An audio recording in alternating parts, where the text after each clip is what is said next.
दीजिए। और ये गाजियाबाद में क्या मामला हुआ है, आप लोगों को कैसे पता चला, क्या क्या पूरा मामला, पुलिस प्रशासन का इसमें क्या रवैया है, पीड़ित के साथ क्या घटनाक्रम हुआ, पूरा बताइए मैडम हमको। देखिए, मेरा परिचय राखी पहलवान है, देश की बेटी। दरअसल क्या है कि पूरा देश मेरे इंस्टाग्राम के माध्यम से, क्योंकि घटना 16 तारीख की है, पूरा देश लगभग पूरा समाज ये बात जानता है कि एक 4 साल की बच्ची के साथ कितनी दुखद घटना हुई है। और वो दुखद घटना सिर्फ प्रशासन ने उसको हत्या बता दिया, लेकिन बच्ची के साथ सीधे तौर पर अगर मैं बात करूं कि समाज का हर एक व्यक्ति जिसने उस बच्ची की वीडियो को देखा कि वो किस हालत में बच्ची को पाया गया, वो सीधे सीधे दर्शाता है कि बच्ची के साथ बहुत गलत अनहोनी हुई है, जिसको बलात्कार कहते हैं। बच्ची के प्राइवेट पार्ट्स में से ब्लड आना, बच्ची का निचला हिस्सा निर्वस्त्र होना, बच्ची का इतने दर्दनाक तौर पर पत्थरों से मारा या जिस चीज़ से भी मारा, बच्ची के जबड़े को तोड़ दिया गया।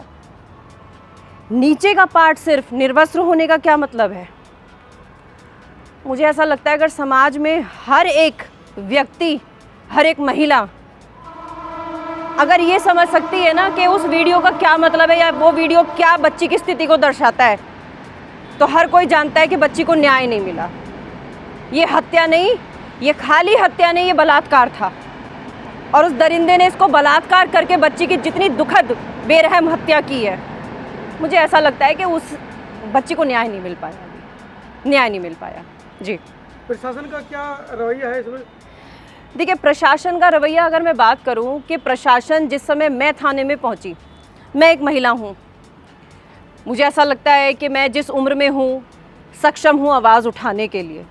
मेरे साथ और महिलाएं भी थीं, एक महिला और थी, हमारे साथ कुछ भाई थे। मेरा ऐसा मानना है कि पुलिस का बर्ताव अपने आप में बहुत कुछ दर्शाता है कि अगर हमारे साथ जीते जी बदतमीज़ी हो सकती है, तो वो छोटी सी 3-4 साल की बच्ची को क्या ही न्याय दिलाएंगे।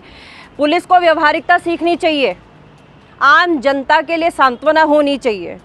आप दुख दर्द या न्याय तो बाद में दिलाएंगे, पहले आप आम जनता से आपका व्यवहार कैसा होना चाहिए। मैं इसकी घोर निंदा करती हूँ कि पुलिस को सबसे पहले व्यवहारिकता ज़रूर सिखानी चाहिए, खास करके बेटी के मामले में या महिलाओं के साथ। तो पुलिस का रवैया तो मुझे बहुत ही दुखद कि पैरों में गोली मार के हाफ एनकाउंटर दिखा दिया। और जब एसीपी साहब का बयान जो सार्वजनिक उन्होंने किया, क्योंकि मैं 2 दिन शांत बैठी थी कि मैं भी वही चाहती हूँ कि बच्ची को न्याय मिले, बच्ची के परिवार को न्याय मिले। जिस पिता की बेटी, जिस माता की बेटी, जिस परिवार की पली पलाई बच्ची चली गई, वो 3-4 साल की बच्ची ने क्या जीवन देख लिया, और क्या उसकी गलती थी कि उसको अगर मौत भी आई तो इतनी दुखद मृत्यु उस बच्ची की कर दी गई। मैं ऐसा बोलती हूँ कि भाई, पुलिस प्रशासन हमारा परिवार है, आपके हाथ में किसी जिम्मेदारी के तहत वो पावर दी गई है। जैसे बोलते ना कि घर का बड़ा परिवार की सुरक्षा करता है, तो ये भारत देश, ये समाज एक परिवार है जिसकी सुरक्षा का जिम्मा आपको दिया गया है। तो मेरा ऐसा मानना है कि जब उस बच्ची की वीडियो 16 तारीख की वो वीडियो आज तक हमारे जहन से नहीं निकल पाई, देश के अलग अलग राज्यों से, गली मोहल्लों पे, जहाँ जहाँ जिस भी व्यक्ति ने उस बच्ची की वो वीडियो देखी है, लोग मुझे देश भर से प्रतिक्रियाएं दे रहे हैं कि हम उस बच्ची की वो वीडियो देख के रात को सो नहीं पा रहे हैं। उस बच्चे ने जैसे दहला दिया अंदर को। और ऐसी एक घटना नहीं है, पूरे देश भर की अगर मैं बात करूं, पता नहीं कहाँ कहाँ इससे भी ज़्यादा बहुत डरा देने वाली स्थिति अब महिलाओं की और बेटियों की, बच्चियों की आ चुकी है समाज में। परिवार के साथ क्या रवैया है पुलिस प्रशासन का? देखिए, जैसा मुझे पता चला है, मैं जिस दिन 16 तारीख की रात लगभग 2-2:30 बजे के आसपास का समय रहा होगा, बच्ची के पिताजी से मुझे मिलने नहीं दिया जा रहा, बच्ची के परिवार से। भारत देश में रहते हैं ना हम, एक मानवता। मैं ऐसा मानती हूँ कि अगर बच्ची की धर्म से बुआ होने के नाते, एक महिला होने के नाते या इंसानियत के नाते मैं बच्ची के परिवार से मिलना चाहती थी। क्या कारण था कि बच्ची के परिवार से मुझे मिलने नहीं दिया जा रहा था? आपने अपनी कानूनी प्रक्रिया जो भी आपकी लिखित पढ़त थी वो कर ही ली थी ना भाई जी, मिलवा देते आप। वहाँ से डाउट मुझे स्टार्ट हुआ कि ऐसा क्या पुलिस छुपाना चाहती है कि परिवार हमसे बात ना कर ले। तो बोलते हैं ना कि पुलिस भी डाउट के आधार पे बहुत बड़े बड़े केस खोल देती है, तो आम जनता भी अपना दिमाग रखती है। हमने आपको पूरा समय दिया और हम अब भी आपको समय दे रहे हैं कि भाई, यहाँ पर कोई जातिवाद नहीं, यहाँ पर कोई धर्म नहीं, यहाँ पर कोई सामाजिक संगठन या पॉलिटिकल पार्टी नहीं। अब मामला एक बच्ची का है। आज हमारी परी है, कल को भगवान ना करे, ईश्वर ना करे कि कोई भी हो सकती है। ऐसे दरिंदों को एकजुट होकर सख्त से सख्त सज़ा मिलनी चाहिए। प्रशासन का कहना है कि परिवार ने या लड़की के पिता ने, पीड़िता के पिता ने 4-5 लाख रुपए ले लिए हैं, वो शहर छोड़कर भाग गए हैं, ऐसे भी आरोप लगाए जा रहे हैं। देखिए मैं इस बारे में सीधे सीधे बोलूँगी कि परिवार से हमारी बात हुई है, वो परिवार सिर्फ एक ही मांग कर रहा है अभी भी कि बच्ची को न्याय नहीं मिला, उस परिवार के आंसू नहीं रुके।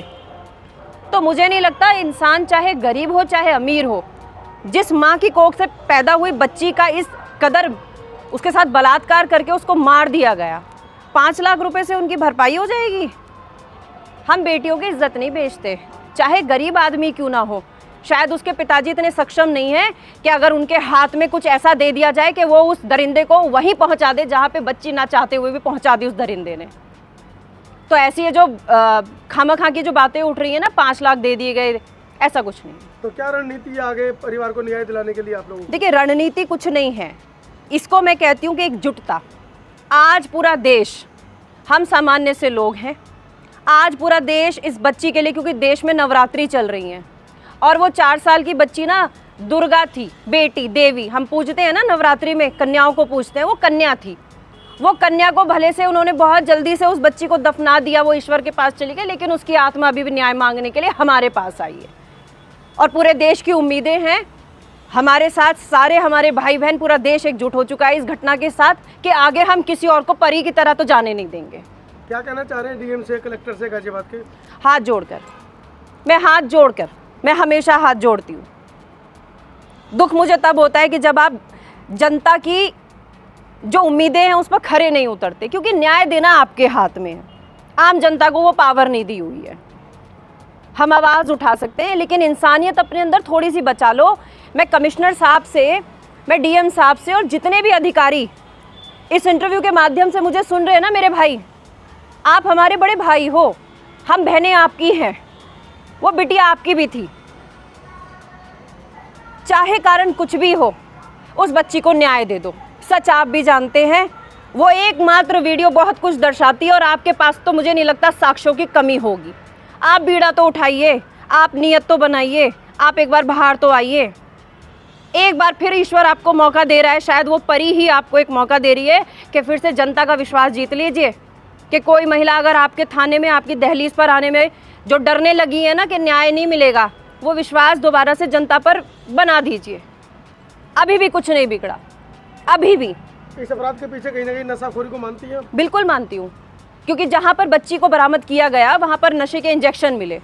मैंने उस अपराधी का वीडियो देखा है जहाँ पे वो अपराधी ये कहता है कि मेरे ऊपर शिव जी आए हुए हैं, भोलेनाथ आए हुए हैं, उन्होंने मुझे बताया कि बच्ची कहाँ मिलेगी। वो अपराधी खुद बच्ची को, कहाँ बच्ची को ये घटना की गई वहाँ लेकर जा रहा है। आप ये देखिए कि दरिंदों की कितनी हिम्मत हो गई है, कितनी हिम्मत हो गई है।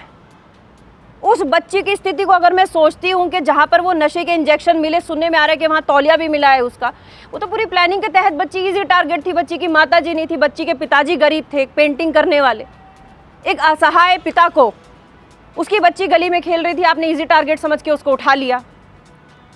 तो मेरा ऐसा मानना है कि भाई ये मानसिक बीमारी है। मैंने पहले भी कई बार बोला है, या तो पुलिस इसका जिम्मा उठा ले, कानून सख्त कर दिए जाएं, नहीं तो ऐसे अपराधी को तो सीधा इनकाउंटर करना चाहिए या जनता के हवाले कर देना चाहिए या फांसी की सज़ा सुना देनी चाहिए। साथ मुकेश गौतम है, राष्ट्रीय परिवर्तन शक्ति के वो राष्ट्रीय अध्यक्ष हैं। इनके माध्यम से मुझे इस घटना के बारे में पता चला। मुकेश भाई, क्या क्या अपडेट अब आपको लग रहा है कि क्या प्रशासन गाजियाबाद का, ये जो पीड़ित परिवार अभी आया था, इसको मतलब न्याय दिलाने के प्रति कुछ जागरूक है? जब हमें ये जानकारी मिली मित्रों के द्वारा, पीड़ितों ने जो राखी पहलवान जी का जिक्र किया है जी, उनके द्वारा जानकारी मिली, तो हमारा जो लीगल सेल है हमने उसे एक्टिव कर दिया है। जिस तरीके से उन्होंने बताया है कि पुलिस ने इनके साथ अभद्रता की है, जो बच्ची, मृतक बच्ची है जी, उसकी माँ को बाल पकड़कर घसीटा थाने के अंदर, पिता को रात भर बंद करके रखा एक अपराधी की तरह, उस पर सारी तैयारी हो चुकी है। संगठन के माध्यम से SC/ST आयोग, महिला आयोग, ह्यूमन राइट्स, हम जा रहे हैं। अच्छा, मैंने अभी तक मैं माफ़ी चाहता हूँ, मैंने अभी तक परिवार से कोई ऐसा सवाल नहीं किया जिससे कि उसके धर्म जाति का विशेष संबंध हो। लेकिन जब आपने अभी कहा कि SC ST, तब क्या ये दलित परिवार से, अनुसूचित जाति से? ये अनुसूचित जाति जाटव जाति से। हाँ। जब पुलिस को ये पता चला कि ये जाटव हैं, तभी तो इनके साथ ये सब व्यवहार किया गया। जाति सूचक गालियाँ भी इन्हें दी गई। शायद इन्होंने जिक्र किया है, नहीं करा, लेकिन इन्होंने जो जब मेरे से नहीं, मैंने एक पीड़ित समझ के बुलाया था, मुझे नहीं पता था। जब मुझसे इनकी मुलाकात हुई तो उन्होंने मुझे बताया कि उन्होंने जाति सूचक गालियाँ देते हुए जब बाल पकड़े मृतक की बच्ची की माँ के, तो जाति सूचक गाली देते हुए, साले चमारो तुमने जीना हराम कर रखा है, तुम्हारी वजह से पूरी रात हमें जगना पड़ता है, ड्यूटी करनी पड़ती है, और तुम मतलब अपराधियों की वजह से नहीं? ना, शोषितों की वजह से? अपराधियों की वजह से उन्हें कोई समस्या नहीं होती, क्योंकि अपराध करने वाला तो उन्हें बहुत सारे बैग भर के नोट देता है ना। तो जो पीड़ित है उसकी वजह से समस्या, क्योंकि पीड़ित अपने न्याय के लिए, अपने अधिकार के लिए वो छटपटाता है। वो अगर व्यक्तिगत उसकी नहीं सुनी जा रही है तो वो संगठनों के पास जाएगा, विभाग के पास, आयोग के पास जाएगा, कहीं ना कहीं सवाल पूछेगा। बिल्कुल। तो सवाल पूछेगा तो समस्या पैदा करेगा। तो इसलिए उन्होंने ये बात सीधे तौर पे कही कि तुम्हारी वजह से हमें पूरी रात जागना पड़ता है, साले चैन से सोने भी नहीं देते हो।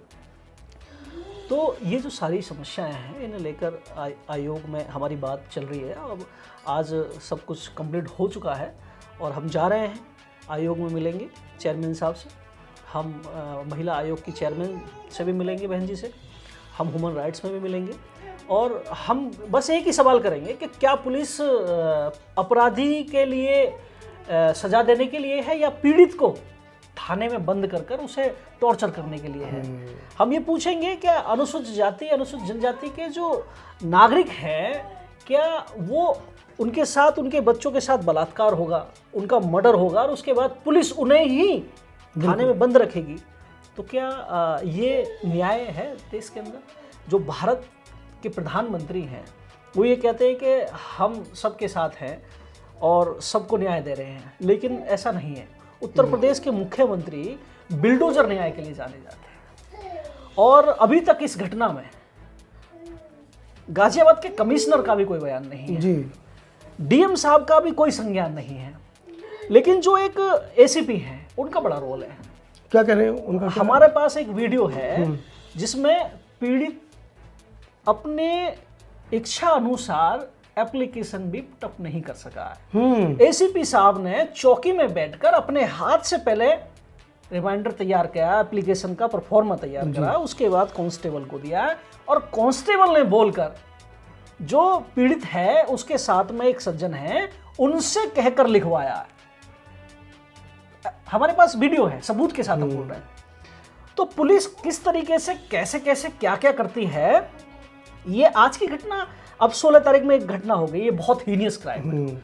आपने देखा होगा निर्भया के लिए पूरा देश बिल्कुल कैंडल लेकर निकला था, लेकिन अगर फिर बात वही आती है कि अगर निर्भया अपर कास्ट थी, लेकिन बहन थी ना, हमारी बहन थी, हमने भी मोमबत्ती जलाई थी, ना, हमने आंदोलन किया था, लेकिन हमारे बच्चों को, हमारे बेटियों को जाति से नापा जाता है। ऐसा क्यों? ये अन्याय है, बिल्कुल, ये ही छुआछूत गैर बराबरी है। इसी के खिलाफ तो हम आंदोलन कर रहे हैं, और इसी को मिटाने के लिए देश के क्रांतिकारियों ने, संविधान निर्माताओं ने इस व्यवस्था को निर्मित किया कि सबको बराबर न्याय मिल सके। लेकिन आज की जो प्रेजेंट की सरकार जो काम कर रही है वो भेदभाव को और गैप कर रही है। क्या DM कप्तान से कहना चाह रहे हैं गाजियाबाद के? मैं DM और कप्तान से ये कहना चाहूँगा कि आपकी पुलिस बिल्कुल भी पुलिस एक्ट के माध्यम से कोई कार्य नहीं कर रही है, वो कोरी गुंडागर्दी कर रही है। मैं व्यक्तिगत भी अब से 3 साल पहले नंदीग्राम में एक पीड़ित को न्याय दिलाने गया था, जब किसी ने नहीं सुनी तो मुझे धरने पे बैठना पड़ा था। 12 मार्च 2023 को पीड़ित को पीटा, उसका सर फटा हुआ है, रात भर उसे थाने में बंद रखा। जब हमें जानकारी मिली तो हमने पूछा कि भाई आयु कौन है? आयु बराबर में खड़ा है, जवाब ही नहीं दे रहा है। पूरा थाना सुन, किसी ने एक शब्द नहीं बोला। हम बार बार पूछ रहे हैं भाई कुछ बताओ तो सही, घटना क्या है ये? कोई नहीं बोला। जब हमें लगा कि जवाब नहीं मिलेगा तो धरने में बैठना पड़ा। तो नंदीग्राम जो थाना है अपने आप में क्राइम को बढ़ावा दे रहा है, भ्रष्ट हो गए, भ्रष्ट पूरी तरीके से, निरंकुश हो गई, निरंकुश। और नंदीग्राम को तो कह सकते हो आप, लेकिन सच बात यह है कि उत्तर प्रदेश में अगर पुलिस सही कार्य कर रही होती तो शायद बहुजनों को दर दर भटकना नहीं पड़ रहा होता, वो आंदोलन में नहीं होते, राष्ट्रीय परिवर्तन शक्ति को निर्माण करने की आवश्यकता नहीं पड़ती। बिल्कुल। आपको अपने काम धंधे छोड़कर समाज की आवाज़ बुलंद करने की आवश्यकता नहीं पड़ती, बिल्कुल। क्योंकि क्राइम है और पुलिस क्राइम को कंट्रोल नहीं कर रही है, पीड़ित को और पीड़ित कर रही है, न्याय नहीं मिल रहा है। तो मैं ये कहूँगा कि आपने जो शपथ ली है, और आप व्यक्तिगत भी तो इंसान ही हैं, ह्यूमैनिटी तो आपके अंदर भी होगी, मानवता तो आपके अंदर भी होगी। हम आपसे कुछ विशेष नहीं मांग रहे हैं, जो घटना हुई है उस घटना को उस घटना के तरीके से उसमें कानूनी प्रक्रिया लाई जाए, अपराधी को फांसी पर चढ़ाया जाए, और जो पीड़ित परिवार है उसके साथ जो पुलिस ने दुर्व्यवहार किया है उन सारे पुलिस वालों को सस्पेंड किया जाए तत्काल, उनके खिलाफ एफआईआर लिखी जाए। चलिए, आज के मुकेश गौतम के साक्षात्कार से गाजियाबाद प्रशासन को मैं स्पष्ट शब्दों में चेतावनी देना चाहता हूँ। गाजियाबाद के अंदर जाटवों के लगभग 22 से ज़्यादा मोहल्ले हैं, और आज तक जब कभी अनुसूचित जाति, खासकर 2 अप्रैल में आपने गाजियाबाद का रूप देखा होगा कैसा बदल दिया गया था। अभी 16 तारीख की ये घटना है और आज 23 तारीख है। समाज को इस घटना से अभी तक मीडिया भी अवगत नहीं करा पाई है, लेकिन जब शाम को ये वीडियो प्रकाशित होगी तो मुझे लगता है कि गाजियाबाद का माहौल बदलने वाला है। इससे पहले कि गाजियाबाद का माहौल बदले, मैं पुनः एक बार गाजियाबाद के आला अधिकारियों से, डीएम से, कप्तान से ये दरख्वास्त करूंगा कि इस गाजियाबाद के माहौल को बदलने से बचा लिया जाए, अपने प्रशासन को अंकुश में कर लिया जाए।